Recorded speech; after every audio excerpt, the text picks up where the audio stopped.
paz do Senhor, queridas. Muito bom estar com vocês novamente. Mergulhar em águas profundas. Isso é para a mulher de atitude. Hoje nós vivemos tempos em que a gente gosta que as coisas aconteçam instantaneamente. A gente gosta de ver as coisas se precipitando rapidamente. A gente não tem muita paciência de ficar esperando alguma coisa. E a gente normalmente quer receber. Eu percebo pessoas falando assim, mas eu quero que Deus me abençoe. Eu quero que Deus me restaure. Eu quero que Deus me cure. Eu quero que minha casa seja uma bênção. Eu quero que os meus filhos sejam uma bênção. Eu quero que o meu marido, meu casamento seja uma bênção. Eu quero resolver a minha vida. Todo mundo quer ser abençoado, não quer? Deixa eu ver, quantas aqui querem ser abençoadas? Mas isso exige atitude. Tem coisas que ninguém pode fazer por você. Se eu quero entrar nesse tanque, eu vou ter que me aproximar, tirar os meus sapatos e entrar nesse tanque. Eu não posso ficar, Maria Tereza, eu quero entrar nesse tanque. Eu quero entrar nesse tanque. Eu quero entrar nesse tanque. Entra, uai. Não é assim? Mas normalmente a gente fala, eu quero ser abençoado. Eu quero ser abençoado. Então seja. Mas como?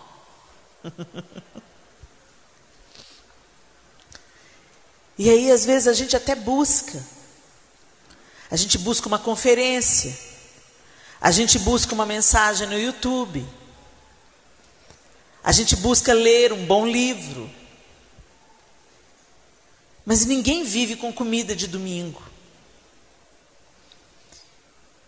Ninguém vive só de sobremesa. Se você quer ter uma vida saudável, você vai ter que fazer escolhas conscientes para fazer o seu prato. Você vai ter que abandonar algumas coisas. Ah, mas eu gosto tanto, Helena. Também, mas a gente vai ter que abandonar se a gente quer viver mais e viver bem. Não é assim? E isso ninguém pode fazer por você. Atitude para você ter uma vida espiritualmente saudável ou fisicamente saudável, ela parte apenas de você. Eu posso dizer, olha, tem uma dieta saudável, você tem que mudar os seus hábitos, você tem que fazer exercícios, você tem que dizer não para algumas iguarias, e você fala, é mesmo, eu tenho mesmo. Mas a gente nunca faz, a gente sempre adia para segunda-feira. E na vida espiritual é a mesma coisa. A gente quer ser abençoado, mas a gente não tem nenhuma atitude para a gente ser abençoado. E nessa noite eu queria dividir com vocês a história de uma mulher que teve atitude. Abra sua Bíblia comigo, no livro de Marcos, capítulo 5. Você ter uma vida mergulhada, submergida no Senhor, vai depender exclusivamente da sua atitude. O que Deus tinha que fazer, Ele já fez. Ele enviou o seu único Filho, Ele proveu todas as coisas em Jesus. Nós temos livre acesso a Deus, porque fomos reconciliadas com Ele em Jesus Cristo. A cruz providenciou tudo que nós necessitávamos, mas a gente ainda fica na superfície, porque não temos uma atitude. Marcos 5, nós vamos ler a partir do verso 21. E passando Jesus outra vez num barco, para o outro lado, ajuntou-se a ele grande multidão, e ele estava junto do mar. E eis que chegou um dos principais da sinagoga, por nome Jairo, e vendo-o, prostrou-se aos seus pés, e rogava-lhe muito, dizendo, minha filha está moribunda. Rogo-te que venhas e lhe imponhas as mãos para que sare e viva. 24. E foi com ele e seguiu uma grande multidão que o apertava. E certa mulher, que havia 12 anos tinha um fluxo de sangue, e que havia padecido muito, com muitos médicos, e despendido tudo quanto tinha, não aproveitando isso, antes indo a pior. Ouvindo falar de Jesus, veio por detrás, entre a multidão, e tocou na sua veste. Porque dizia: se tão somente tocar nas suas vestes, sararei. E logo se lhe secou a fonte do seu sangue, e sentiu no seu corpo estar já curada daquele mal. E logo Jesus, reconhecendo que a virtude de si mesmo saíra, voltou-se para a multidão e disse: quem tocou nas minhas vestes? E disseram-lhe os seus discípulos: vês que a multidão te aperta e dizes: quem te tocou?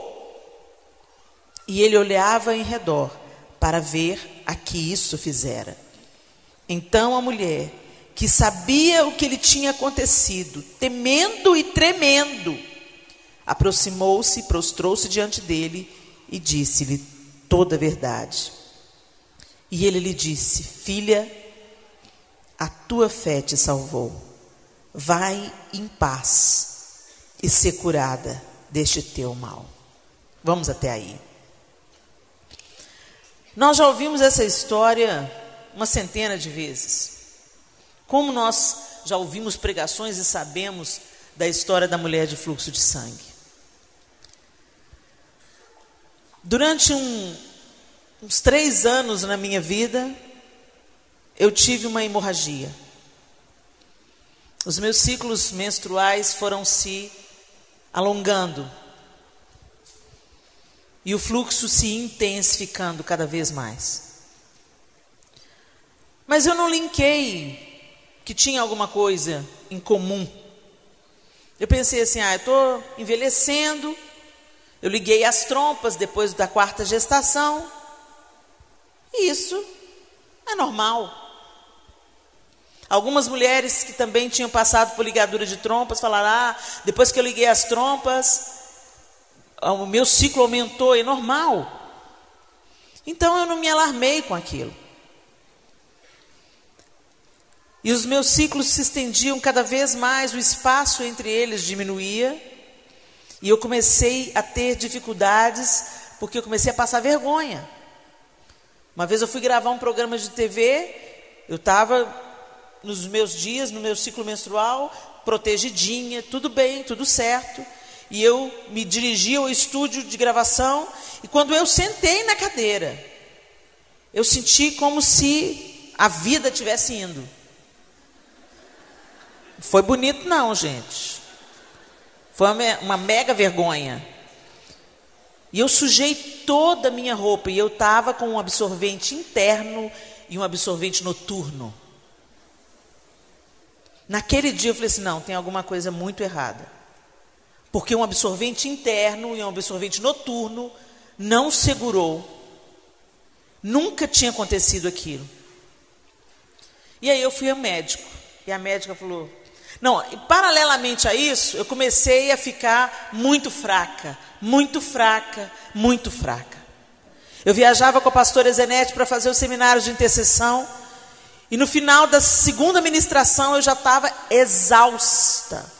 E a pastora Zenete, ela é muito intensa, ela gosta muito de trabalhar com ato profético, ela põe a gente para marchar, e eu dirigi o louvor e ministrava a palavra, e ela me pegava para os atos proféticos: marcha aí, Helena, e eu marchando, e no último dia eu estava assim, oh, meu Deus.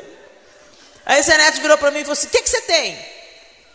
Eu falei: o que eu tenho o quê, Zenete? Não tem a sua pilha não, minha filha. Não é normal, eu sou mais velha que você, Helena.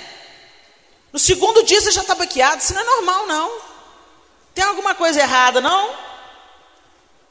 Naquele dia que eu tive aquele sangramento muito intenso, eu linkei aquilo que a Isanete falou. Eu falei: não é que o negócio deve ter alguma coisa a ver com a outra? Quando eu cheguei no médico, eu estava com uma anemia profunda. A vida realmente estava indo no ciclo menstrual. E quando a médica falou assim: não, Helena, isso não é normal. Há quanto tempo você está sangrando desse jeito? De 2, quase 3 anos. Gente, e era assim. Eu ficava prostrada. Eu não tinha energia para nada. Agora imagina essa mulher. Aí fui no médico, me cuidei, tive que colocar um dispositivo intrauterino. A vida voltou. Foi simples de resolver. Eu fui procrastinando, adiando, pensando que era normal. Eu não linkei a minha fraqueza. Eu pensei que simplesmente eu estava ficando velha. E a Zenete me chamou a atenção. Helena, isso não é normal. Você dorme o tempo inteiro, você tem cansaço o tempo inteiro. Você está pálida, você é branca, mas você está pálida. E aí, peraí, gente, não é que a coisa deve ter a ver mesmo? Quase 3 anos. Essa tinha 12. 12 anos. E ela não estava só fraca, fragilizada na saúde dela. Ela estava arruinada em termos físicos, sociais, financeiros e espirituais. Ela gastou tudo que ela tinha com o médico, sem alcançar sucesso. Ela era socialmente excluída, porque era uma mulher numa condição diferenciada. Naquela cultura, algumas pessoas, por causa das suas condições, ou por causa da sua situação, se tornava formalmente impura, como os leprosos, por exemplo. E segundo o costume judaico, as mulheres eram consideradas impuras durante os dias da sua menstruação. Então, por 6 dias, a mulher era considerada impura, cerimonialmente impura. Então ela tinha uma série de restrições, ela não podia tocar em uma série de coisas, ela não podia adorar. Você já pensou? Ela tinha 12 anos impura. 12 anos imunda. E essa condição, a Bíblia não cita se essa mulher é casada ou não, mas provavelmente, se ela havia sido casada, já tinha ganhado carta de divórcio, porque a condição dela a impedia de gerar, a impedia de ter proximidade do seu marido, porque ela era imunda. Então o marido, nessa condição, podia conceder, dar a ela a carta de divórcio. Então essa mulher estava financeiramente arruinada, essa mulher estava solitária, essa mulher estava cerimonialmente imunda, socialmente excluída. Como se não bastasse, a saúde tinha ido embora. Mas ela, no coração dela, ela falou: se eu tocar nele, ele não precisa saber quem eu sou, ele não precisa saber do meu caso, é só eu pôr a mão na roupa dele, que eu vou receber o que eu preciso. E Jesus vinha apertado por uma multidão, e quando a imunda toca em Jesus, ele para e fala: quem me tocou?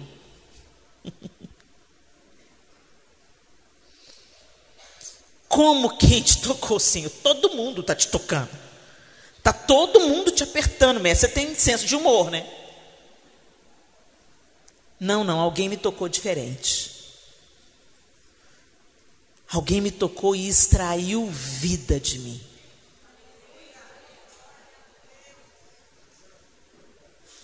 E o texto diz que ele olhava ao redor para encontrar aquela que havia feito isso. E, gente, cá entre nós, ele sabia, não sabia? A Bíblia diz que Jesus conhecia o pensamento dos fariseus, conhecia-lhes e conhecendo-lhes os pensamentos. Então vocês acham que quando ele falou, quem me tocou? Até aí ele podia até não saber, mas na hora que ele correu o olho, ele sabia quem era. E eu fico imaginando que como ela estava na condição que ela estava, socialmente falando, ela não podia nem estar ali. Então ela devia estar ali, ó, paninho na cabeça, cabeça baixa, para ninguém perceber que eu estou aqui nesse meio, porque eu sou imunda, não podia estar tocando em ninguém. Estou aqui me misturando no meio das pessoas. Ninguém precisa me ver, ninguém precisa saber. Eu só preciso me aproximar o suficiente para pôr a mão nele. Uma vez o pastor Márcio fez uma representação na Lagoinha. Ele gostava muito, fazia muito isso com frequência. Ele representava o que ele estava pregando. E ele pegou uma parte, assim como se fosse essa parte da igreja aqui, e falou assim: todo mundo, vocês são a multidão. Todo mundo querendo pôr a mão em Jesus. Vem cá, vem para o púlpito. E o povo da igreja veio, e ele colocou o Gustavo como Jesus, colocou umas pessoas mais perto do Gustavo como os discípulos, e colocou a multidão em volta do Gustavo, como uma multidão que queria tocar Jesus. E ele falou assim: Helena, agora você vem, você é a mulher com fluxo de sangue. Deixa comigo. E aí eu vim na saúde, e todo mundo deixando eu passar. O pastor Márcio: não, vocês não estão entendendo. A multidão não deixou a mulher passar, a multidão também queria tirar um pedacinho de Jesus. Todo mundo queria ver Jesus, tocar Jesus, pedir Jesus para ir lá na casa dele quebrar o galho. Todo mundo estava atrás de Jesus. Aí começou meu desespero, porque aí a multidão fez assim, ó. E eu querendo chegar no pastor Gustavo, que era o Jesus da representação, e eu não conseguia chegar no Gustavo, e aí eu tentava ir por baixo, eu não conseguia. Foi me dando um desespero. Aí eu fui a orquestra naquela época estava montada em frente ao púlpito da Lagoinha. Aí eu apelei, fui para os bancos da orquestra, subi nos bancos da orquestra, pulei no púlpito e na barra da calça do Gustavo. E, gente, quando eu pus a mão na barra da calça do Gustavo, eu me senti a mulher com fluxo de sangue. Eu falei assim: meu Deus, eu não fazia ideia o esforço que ela deve ter feito. O esforço, ela já estava fraca. E eu fico imaginando que o texto fala que ela estava temendo e tremendo. O olhar de Jesus deve ter encontrado dela. Não tinha como ela esconder, não tinha como ela fugir dele. Ela tinha que dizer: fui eu. Sabe por quê, mestre? E eu fico imaginando quando ela falou: fui eu. Todo mundo, a multidão olhando para ela. Olha lá quem é a fulana. Como é que essa atrevida está aqui no nosso meio? Essa mulher tinha que estar separada. Ela era praticamente uma leprosa. E o leproso era o seguinte: ele vinha com um sinetinho na cintura, gritando: imundo, imundo, para todo mundo ir afastando. Ela estava numa situação muito semelhante. E Jesus chama essa mulher e joga um holofote em cima dela. Essa mulher não era apenas a mulher imunda, não era apenas a mulher falida, não era apenas a mulher doente, não era apenas a mulher sozinha. Ela era também uma mulher inserida na cultura judaica, que não tinha voz em público. As mulheres não podiam falar em público, porque o timbre de voz da mulher era considerado sedutor. E Jesus deu voz para ela. Quem me tocou? Todo mundo está te apertando, mestre. Sim, mas alguém me tocou de uma maneira que extraiu virtude de mim. E ele olha para ela. E é como se ele dissesse: conta, testemunha, proclama. E ela diz: fui eu, mestre.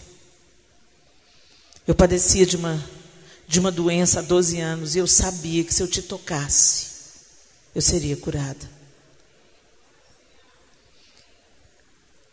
Ok, Helene, o que isso tem a ver com a gente? Tem muitas mulheres hoje que também sangram. Sangram pelo coração. O coração sangra. Abusos verbais, sexuais. Às vezes há 12, 15, 20 anos. Eu conheci uma senhora que foi abusada sexualmente na infância. E ela pensou, ela viu um testemunho meu e o Senhor a curou. E ela disse, eu pensava que eu ia levar esse segredo para o túmulo. Eu já vivi a minha vida, já tive meus filhos, já tive meus netos. Isso aconteceu na minha infância. Sangrando de 40 anos, 50 anos, sangrando.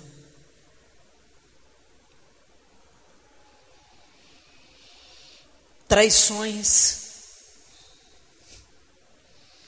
O casamento que você sonhou. O marido para o qual você se guardou.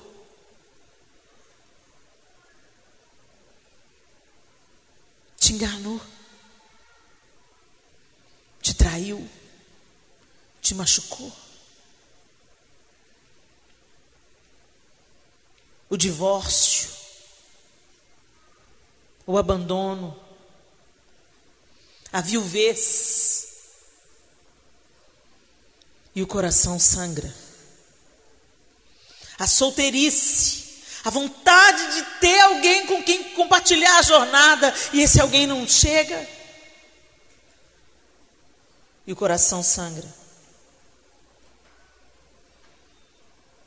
O aborto de um filho desejado, o aborto espontâneo de um filho desejado, o aborto provocado no momento equivocado. E o coração sangra. E você cambaleia na religião. Você busca uma anestesia ali no congresso. Você busca amortizar a sua dor com aquela canção que te abençoa. Você busca amenizar o tamanho do seu sangramento, estancar esse sangramento com as mensagens no YouTube. Mas você precisa da cura. Mas para você ter a cura, você vai ter que ter ousadia. Você vai ter que romper a multidão. Você vai ter que crer que Jesus é suficiente. Mas eu creio que Jesus é suficiente. Então por que você não se relaciona com Ele? Você se relaciona com a religião. Você se relaciona com o serviço no reino. Mas você não se relaciona com a pessoa de Jesus. Você está tocando na orla errada. Você está tocando na veste errada. Porque a religião não pode te curar. Você vem na igreja, vem na igreja, vem na igreja, faz tudo bonitinho, mas a dor continua aí. O sangramento continua aí. A vida vai indo, ó. Amargura, falta de perdão, ressentimento, ódio, raiva, ira. E você não aceita o que aconteceu na sua vida. Você está com raiva de Deus, mas não se achega. Você vai para as filas de oração, mas não vai para os seus joelhos.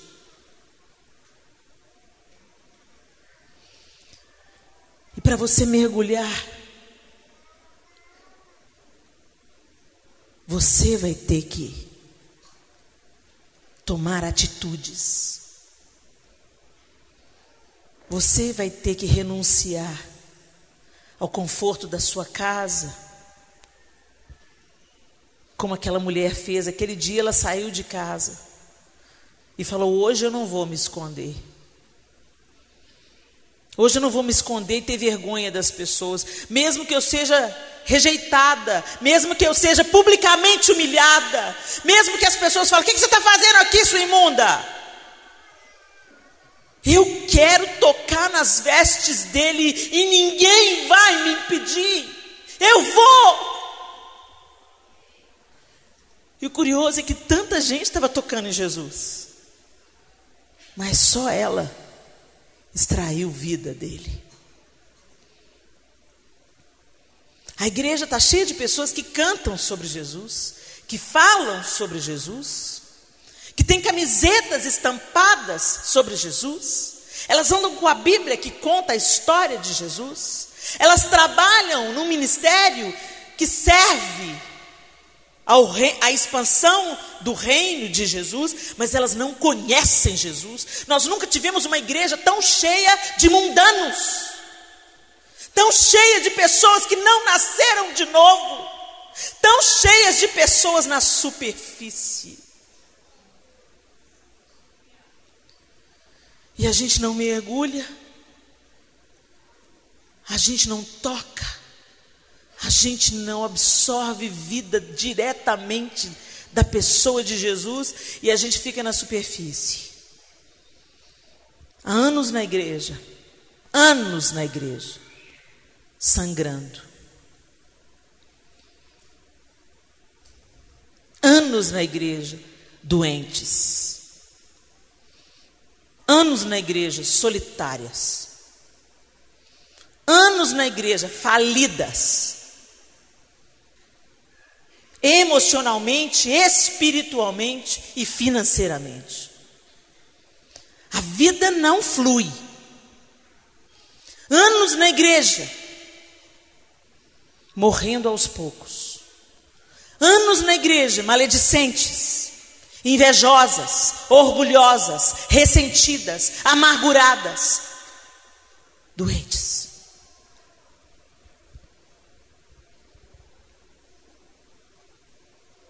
Tem que ter atitude.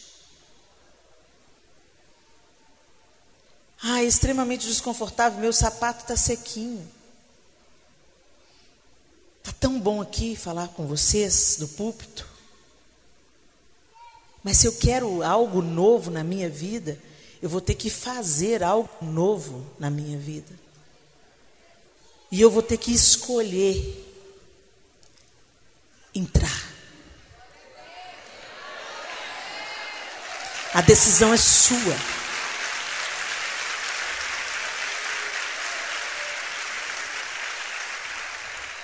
Ninguém pode fazer isso por você. Ninguém pode fazer. Ninguém podia fazer por aquela mulher.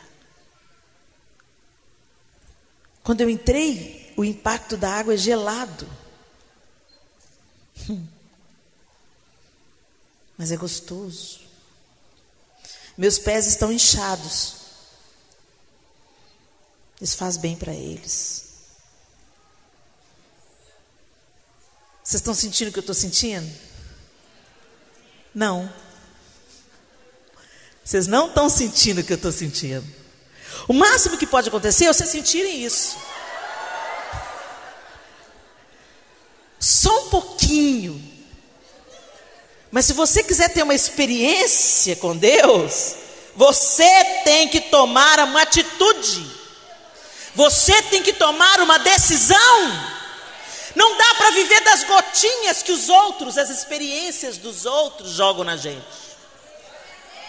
Você pode ser abençoado pela minha vida, você pode ser abençoada pela minha experiência, mas não tem nada que te mantém de pé, a não ser a sua própria experiência e conhecimento de quem Deus é.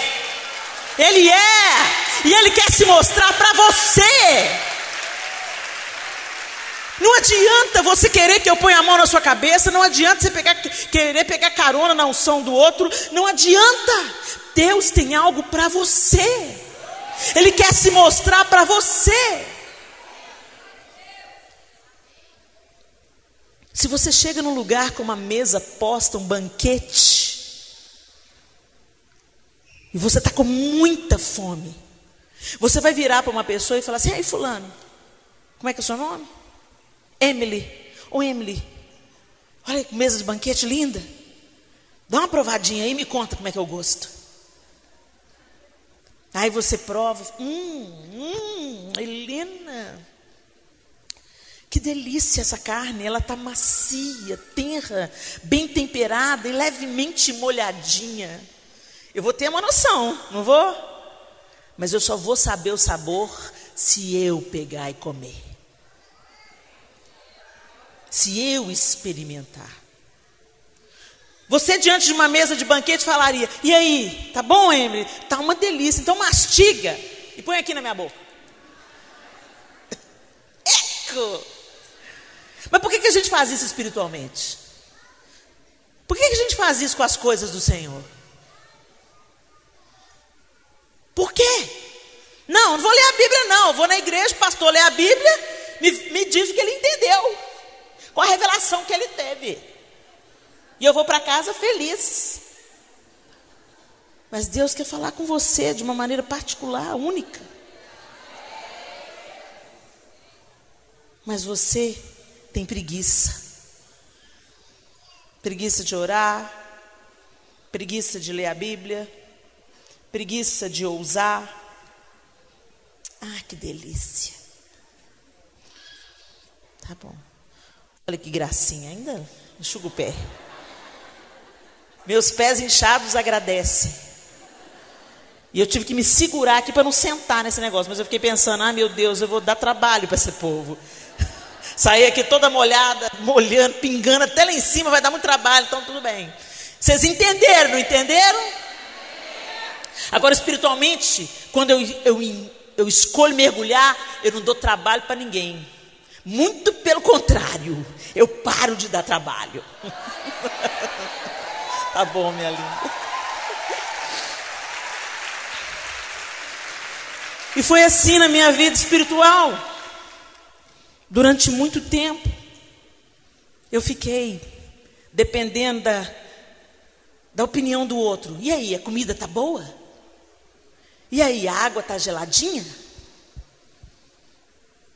E aí, dá para você orar aqui, pôr na mão na minha cabeça? E eu continuava a mesma pessoa. O remédio era como uma anestesia só. Depois que passava o efeito, a dor voltava. O congresso passava e a dor voltava. O encontro passava e a dor voltava. A obra era feita, concluída e a dor voltava. Eu cantava um solo e a dor voltava. O Senhor não quer te dar um paliativo, um analgésico. Ele quer extrair o que te causa dor. Ele quer estancar esse sangramento. A vida já está disponível nele. Você vai ter que se aproximar e tocar e extrair virtude. Feche os seus olhos.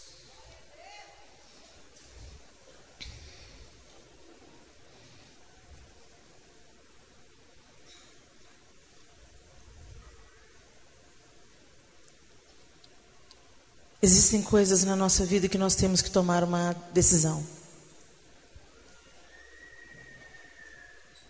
Aquela mulher sabia. Já sofri demais, eu sei, mas eu sei que existe alguém que me ama. Já sofri demais, eu sei, mas eu sei que existe alguém que me ama, que me ama. Se eu apenas te tocar, eu sei, serei curado.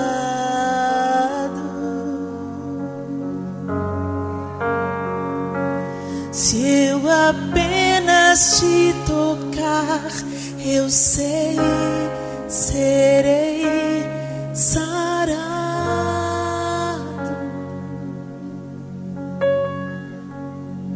Mas a atitude é sua. Você precisa tomar essa atitude. Nós tivemos um momento hoje, um ato profético. Você colou um adesivo. Você fez um compromisso com você mesmo. Eu preciso cavar até a água brotar. Eu preciso buscar até encontrar. Eu preciso tocar extrair virtude dele.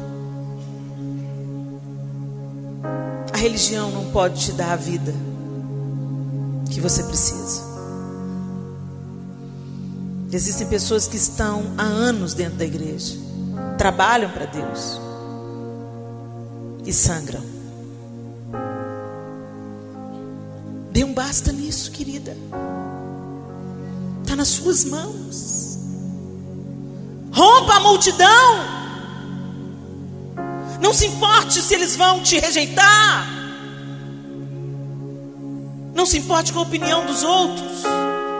Nossa, fulana ficou tão radical, hein? Ah, Santa Rona, tá tão crente. Não precisa de tanto. Para que tanto esforço? Para ter vida.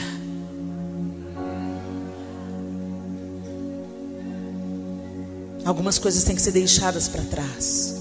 E eu não sei quais são as coisas que o Espírito Santo vai pedir a você. Não é uma questão de legalismo religioso. Pode isso, não pode aquilo. Não. Tem a ver com coisas que o Senhor vai pedir de você, que ocupam o lugar dele na sua vida. Você fala que não tem tempo para orar, mas você tem tempo sempre para o Instagram, para o Facebook. Você fala que não tem tempo para ler a Bíblia, mas você tem tempo para uma série de outras coisas que não te constroem, não te edificam. Algumas coisas a gente tem que deixar no altar, mesmo que sejam coisas que a gente goste muito. Aliás, são as principais. As coisas que a gente gosta muito, a gente tem que colocar no altar. É isso que Jesus estava querendo dizer quando ele disse: quem quiser vir após mim, negue-se a si mesmo. Tem coisas que você faz e estão te mantendo doente. Fazem bem para a sua alma, mas não vivificam o seu espírito. E aí quando vem qualquer tempestade, você mergulha no caos, na depressão, na tristeza, na angústia, na ira. E você quase não tem fôlego para respirar.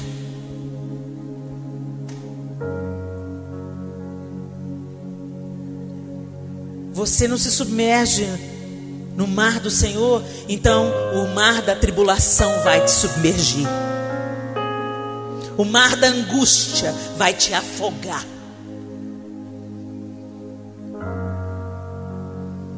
Entra nas águas. Pelos artelhos, pelos joelhos, pelos lombos.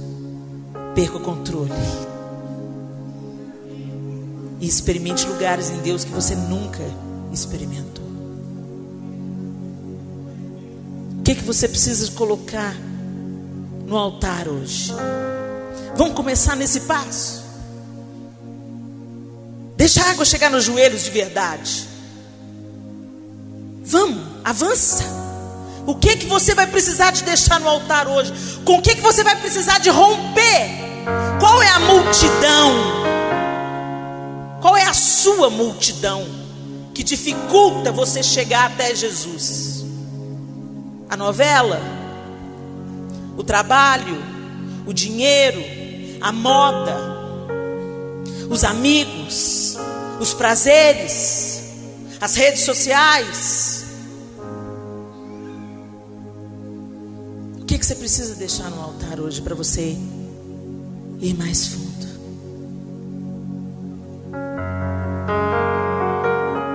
Você sabe. Pergunte para o Senhor: Senhor, o que está me impedindo? Seja honesta com você. O que está me impedindo de caminhar mais perto do Senhor? O que está me impedindo de extrair vida da sua vida para mim? O que está me impedindo? Quais são as barreiras, Senhor? O que eu coloquei no pedestal do meu coração, no trono do meu coração? A idolatria está matando a igreja evangélica. Como assim, Helena? A idolatria. A gente chama de qualquer outra coisa, a gente muda de nome. A gente fala que é admiração. Mas construímos, fazemos de homens ídolos.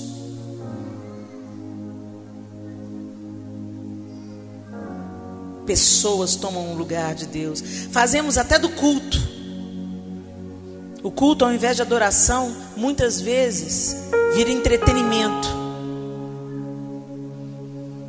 Hoje a gente tem que ter palco, luz, telão de LED, para nossa alma ficar mais satisfeita. Antes, um hino do cantor cristão, com um teclado, careta, sem nenhum efeito de palco, luz e som, quebrantava os corações. Mas hoje a gente é movido à emoção, e a gente precisa de algo novo para deixar a gente bem excitado, bem entusiasmado com o Senhor. Estamos nos perdendo, porque aprendemos a frequentar shows, mas deixamos de ler a Bíblia, deixamos de orar, deixamos de conhecer Deus pessoalmente. Todo mundo boiando na superfície.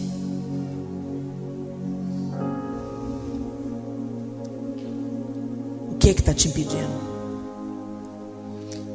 Se você tem alguma coisa para deixar no altar hoje, eu quero te desafiar a ser ousada. Eu queria que você que quisesse falar: Senhor, eu tenho alguma coisa para deixar no seu altar. Mas não faça isso por emoção, não. Que de Deus não se zomba, com Ele não se brinca. Faça um compromisso com Ele. Senhor, eu preciso deixar isso no seu altar, porque isso está me impedindo de chegar até o Senhor e extrair vida do Senhor. E eu quero vida, e vida em abundância. Se você quer fazer isso, saia do seu lugar e venha à frente.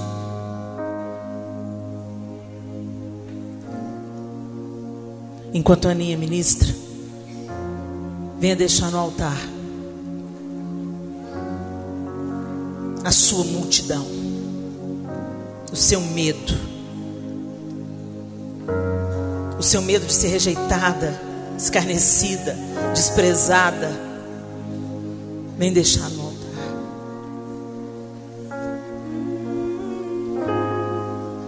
Eu me humilharei, Senhor.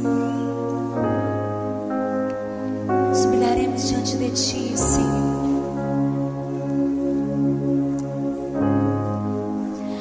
Olha pra mim, Senhor. Olha pra mim. Preciso do Teu olhar. Olha pra mim, pois eu preciso do Teu olhar. Olha pra mim, Senhor. Olha pra mim, Senhor. Olha pra mim. Oh, olha pra mim. Oh, pois eu preciso do Teu olhar. E eu farei o que for preciso para Te ver, pois não posso deixar que sigas sem me perceber. Não importa a multidão, só eu sei do que eu preciso.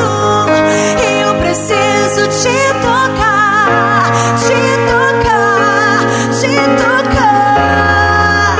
Eu farei o que for preciso para Te ver, pois não posso deixar que sigas sem me perceber.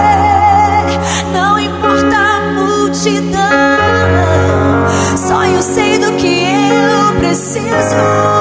E eu preciso do Teu olhar, do Teu olhar, do Teu olhar. Olha pra mim.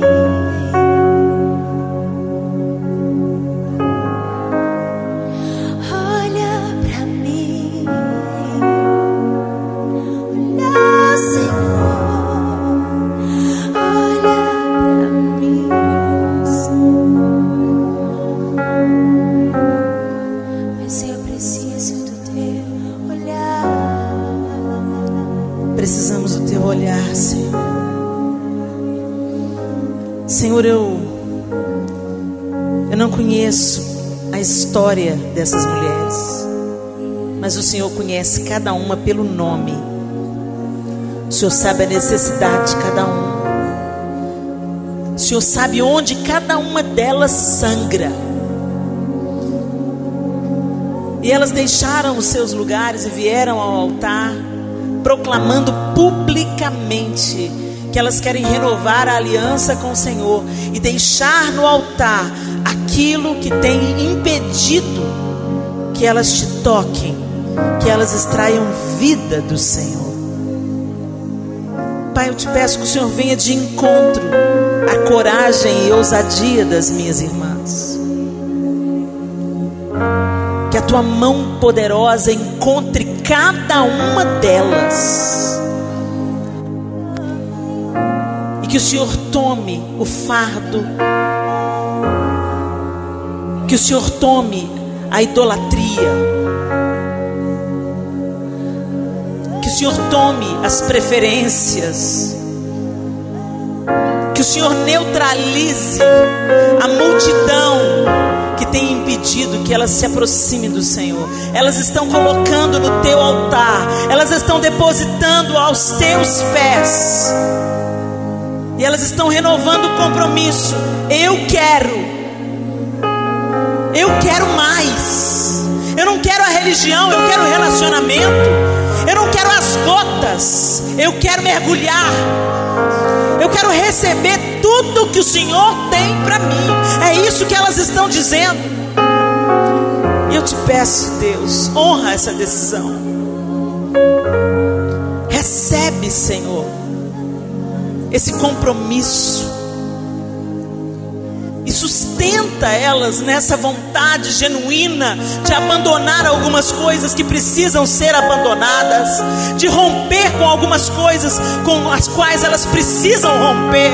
Fortalece essas mulheres nessa decisão, Senhor, e manifesta-te a elas, derrama-te sobre elas, mergulha essas mulheres nas tuas águas profundas, Senhor. Que elas não se saciem com a superfície, mas que elas encontrem a beleza de te conhecer profundamente.